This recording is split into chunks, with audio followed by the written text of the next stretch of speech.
Bom dia, amados fãs da Bíblia. Como vocês estão? Todos bem?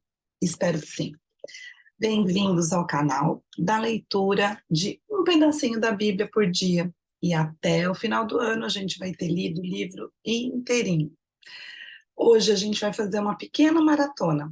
Vamos terminar aí as epístolas de João, terminar a primeira, ler a segunda e a terceira. Elas são muito curtinhas. E também vamos ler a epístola de Judas, que é o último livro antes do Apocalipse. A partir de amanhã, a gente vai começar a nossa viagem para o Velho Testamento, porque eu vou deixar o livro de Apocalipse realmente para o final da leitura. Quero fazer essa leitura com muita calma. Você já sabe que eu sou a Pérola. Estou muito feliz que você está aqui acompanhando minhas leituras da Bíblia comigo. E você vai me deixar mais feliz ainda se deixar um joinha aqui no canal, compartilhar esse trabalho com quem você acha que vai gostar muito de ouvir a palavra de Deus, além de assinar o canal. Vamos mostrar para o YouTube que juntos a gente pode transformar o mundo num lugar melhor, cheio do amor de Deus. Bora para a leitura? Primeira Epístola de João, capítulo 4.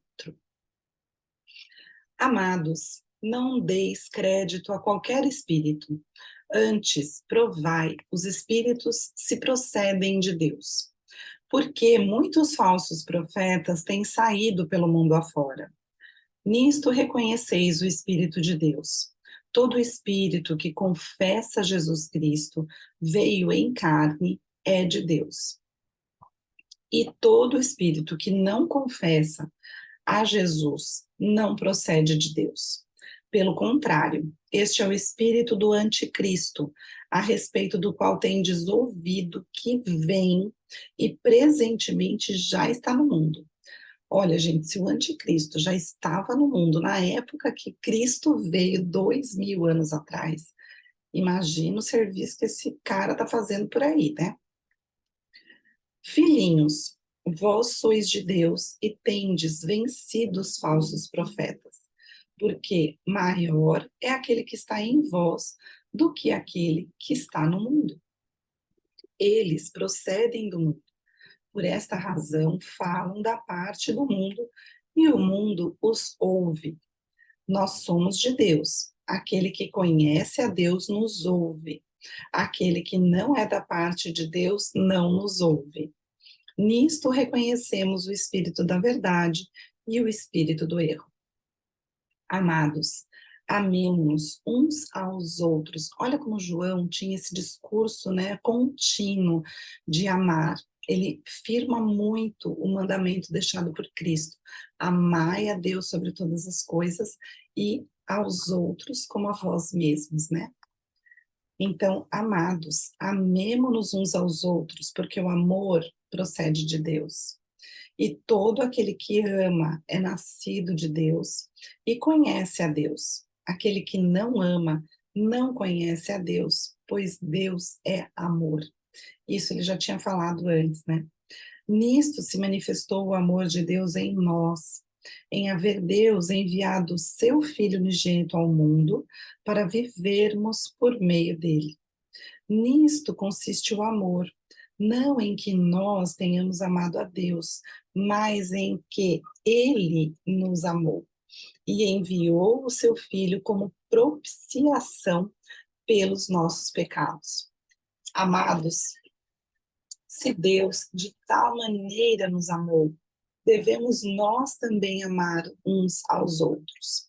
Ninguém jamais viu a Deus. Se amarmos uns aos outros, Deus permanece em nós e o seu amor é em nós aperfeiçoado. Nisto conhecemos que permanecemos nele e ele em nós, em que nos deu do seu Espírito. E nós temos visto e testemunhado que o Pai enviou o seu Filho como Salvador do mundo. Aquele que confessar que Jesus é o Filho de Deus, Deus permanece nele e ele em Deus. E nós conhecemos e cremos no amor que Deus tem por nós. Deus é amor, e aquele que permanece no amor permanece em Deus e Deus nele. Nisto é em nós aperfeiçoado o amor, para que no dia do juízo mantenhamos confiança, pois, segundo ele, é também nós nesse mundo. No amor não existe medo. Antes, o perfeito amor lança fora o medo. Ora, o medo produz tormento. Logo, aquele que teme não é aperfeiçoado no amor. Nós amamos porque ele nos amou primeiro. Se alguém disser amo a Deus e odiar a seu irmão, é mentiroso. Pois aquele que não ama a seu irmão, a quem vê, não pode amar a Deus, a quem não vê. Ora, temos da parte dele este mandamento, que aquele que ama a Deus, ame também a seu irmão. Capítulo 5. Todo aquele que crê que Jesus é o Cristo é nascido de Deus, e todo aquele que ama ao que gerou também ama ao que dele é nascido. Nisto conhecemos que amamos os filhos de Deus, quando amamos a Deus e praticamos os seus mandamentos. Porque este é o amor de Deus, que guardemos os seus mandamentos. Ora, os seus mandamentos não são penosos, porque todo o que é nascido de Deus vence o mundo. E esta é a vitória que vence o mundo, a nossa fé. Quem é o que vence o mundo, senão aquele que crê ser Jesus Cristo, o Filho de Deus? Pela fé, podemos vencer o mundo. Este é aquele que veio por meio de água e sangue, Jesus Cristo. Não somente com água, mas também com água e com sangue. E o Espírito é o que dá testemunho, porque o Espírito é a verdade. Pois há três que dão testemunho: no céu, o Pai, a Palavra e o Espírito Santo. E estes três são um. E três são os que testificam na terra: o Espírito, a água e o sangue. E os três são unânimes num só propósito. Se admitimos o testemunho dos homens, o testemunho de Deus é maior. Ora, este é o testemunho de Deus, que ele dá acerca do seu Filho. Aquele que crê no Filho de Deus tem em si o testemunho. Aquele que não dá crédito a Deus o faz mentiroso, porque não crê no testemunho que Deus dá acerca do seu Filho. E o testemunho é este, que Deus nos deu a vida na terra, e esta vida está no seu Filho. Aquele que tem o Filho tem a vida. Aquele que não tem o Filho de Deus não tem a vida. Estas coisas vos escrevi, a fim de saberdes que tendes a vida eterna, a vós outros que credes em nome do Filho de Deus. E esta é a confiança que temos para com ele, que, se pedirmos alguma coisa segundo a sua vontade, ele nos ouve. E se sabemos que ele nos ouve, quanto ao que lhe pedimos, estamos certos de que obtemos os pedidos que lhe temos feito. Se alguém vir a seu irmão cometer pecado, não para a morte, pedirá e Deus lhe dará a vida. Ao que não pecam para a morte. Há pecado para a morte, e por esse não digo que rogue. Toda injustiça é pecado, e há pecado não para a morte. Se sabemos que todo aquele que é nascido de Deus não vive em pecado, antes aquele que nasceu de Deus o guarda e o maligno não lhe toca. Sabemos que somos de Deus e que o mundo inteiro jaz no maligno. Também sabemos que o Filho de Deus é vindo e nos tem dado entendimento para reconhecermos o verdadeiro e estamos no verdadeiro, em seu Filho Jesus Cristo. Este é o verdadeiro Deus e a vida eterna. Filhinhos, guardai-vos dos ídolos. E assim ele acaba a primeira epístola. Guardai-vos dos ídolos. Cada vez mais no mundo a gente tem se achegado a ruídos, a questões que nos confundem. Vamos aprender a nos guardar de tudo isso. Segunda Epístola de João. O presbítero, à senhora eleita e aos seus filhos, a quem eu amo na verdade, e não somente eu, mas também todos os que conhecem a verdade. Por causa da verdade que permanece em nós e conosco estará para sempre. A graça, a misericórdia e a paz da parte de Deus Pai e de Jesus Cristo, o Filho do Pai, serão conosco em verdade e amor. Fiquei sobremodo alegre em ter encontrado dentre os teus filhos os que andam na verdade, de acordo com o mandamento que recebemos da parte do Pai. E agora, Senhora, peço-te, não como se escrevesse mandamento novo, senão o que tivemos desde o princípio, que nos amemos uns aos outros. E o amor é este, que andemos segundo os seus mandamentos. Este mandamento, como ouvistes desde o princípio, é que andeis nesse amor. Porque muitos enganadores têm saído pelo mundo fora, os quais não confessam Jesus Cristo vindo em carne. Assim é o enganador e o anticristo. Acautelai-vos para não perderdes aquilo que temos realizado com esforço, mas receberdes completo galardão. Todo aquele que ultrapassa a doutrina de Cristo e nela não permanece, não tem Deus. E o que permanece na doutrina, esse tem tanto o Pai como o Filho. Se alguém vem ter conosco e não traz essa doutrina, não o recebais em casa, nem lhe deis as boas-vindas, porquanto aquele que lhe dá as boas-vindas faz-se cúmplice das suas obras más. Ainda tinha muitas coisas que vos escrever. Não quis fazê-lo com papel e tinta, pois espero ir ter convosco e conversaremos de viva voz, para que a nossa alegria seja completa. Os filhos da tua irmã eleita te saúdam. Terceira Epístola de João. O presbítero ao amado Gaio, a quem eu amo na verdade. Amado, acima de tudo, faço votos por tua prosperidade e saúde, assim como é próspera a tua alma. Pois fiquei sobremodo alegre pela vinda de irmãos e pelo seu testemunho da tua verdade, como tu andas na verdade.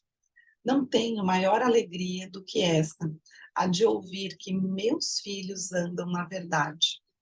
Amado, procedes fielmente naquilo que praticais para com os irmãos, e isto fazes mesmo quando são estrangeiros, os quais perante a igreja deram testemunho do teu amor. Bem farás encaminhando-os em sua jornada, por modo digno de Deus. Pois, por causa do nome, foi que saíram, nada recebendo dos gentios. Portanto, devemos acolher esses irmãos para nos tornarmos cooperadores da verdade. Escrevi alguma coisa à igreja, mas Diótrefes, que gosta de exercer a primazia entre eles, não nos dá acolhida. Por isso, se eu for aí, far-lhe-ei lembradas as obras que ele pratica, proferindo contra nós palavras maliciosas. E não satisfeito com estas coisas, nem ele mesmo acolhe os irmãos, como impede os que querem recebê-lo, e os expulsa da igreja. Amado, não imites o que é mal, senão o que é bom. Aquele que pratica o bem procede de Deus. Aquele que pratica o mal jamais viu a Deus. Quanto a Demétrio, todos lhe dão testemunho, até a própria verdade. E nós também damos testemunho. E sabes que o nosso testemunho é verdadeiro. Muitas coisas tinha que te escrever. Todavia, não quis fazê-lo com tinta e pena, pois em breve espero ver-te. Então, conversaremos de viva voz. A paz seja contigo. Os amigos te saúdam. Saúda os amigos, nome por nome. Vou fechar aqui a janela, que eu acho que a luz está incomodando. Melhorou, né? Pronto. E vamos para a epístola de Judas. Judas, que não é aquele que traiu Jesus, tá? É Judas, outro Judas. Judas, servo de Jesus Cristo e irmão de Tiago, aos chamados, amados de Deus, Pai e guardados em Jesus Cristo. A misericórdia, a paz e o amor vos sejam multiplicados. Amados, quando empregava toda a diligência em escrever-vos acerca da nossa comum salvação, foi que me senti obrigado a corresponder-me convosco, exortando-vos a batalhar diligentemente pela fé que uma vez por todas foi entregue aos santos.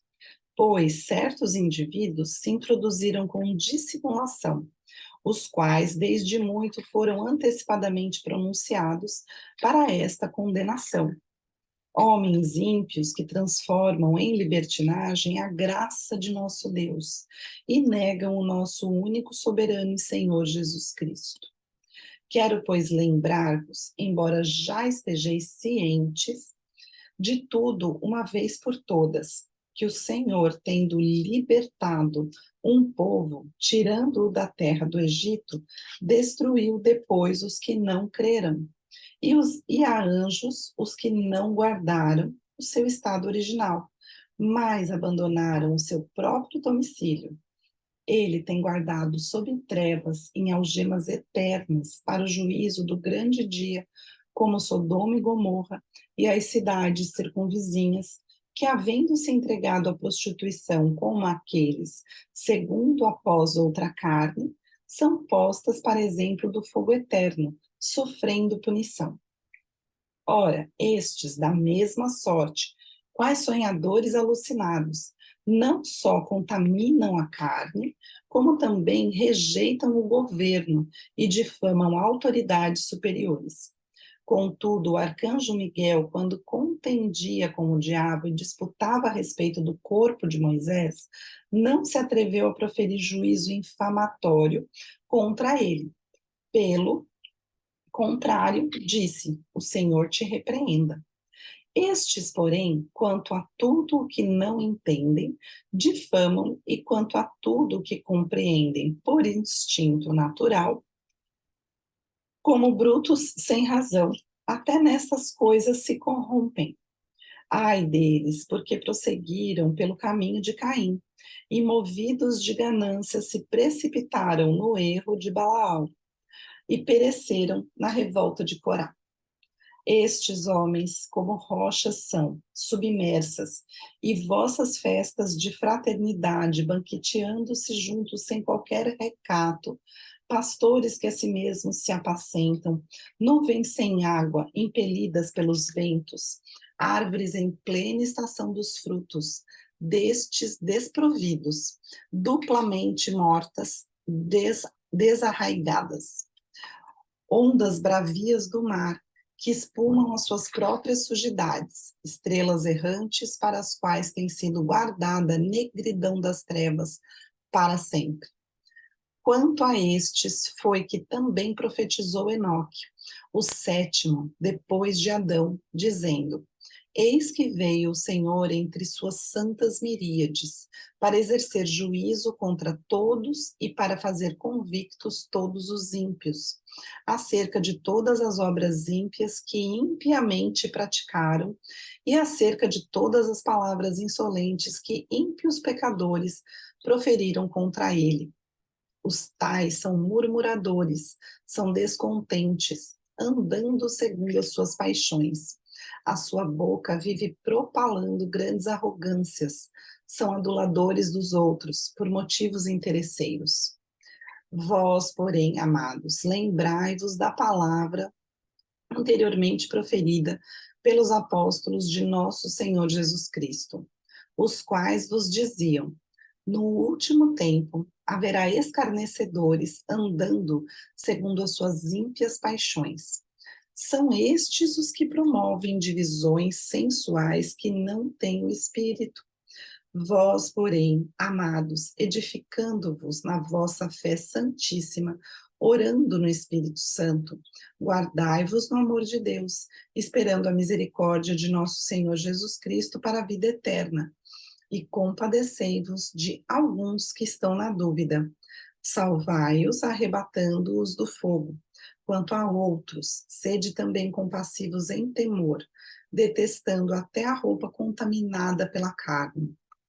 Ora, aquele que é poderoso para vos guardar de tropeços e para vos apresentar com exultação imaculados diante da sua glória, ao único Deus, nosso Salvador, mediante Jesus Cristo, Senhor nosso, glória, majestade, império e soberania, antes de todas as eras, e agora e por todos os séculos. Amém. E assim, meus queridos, terminamos a leitura esperada do Novo Testamento. Aguardo vocês amanhã para a gente iniciar em Gênesis, entender a história do mundo e aprender sobre as profecias que falavam de Jesus, essas que a gente tanto citou nesse tempo de leitura do Novo Testamento. Então eu vou ficando por aqui, aguardo vocês amanhã. Um beijo, fiquem com Deus.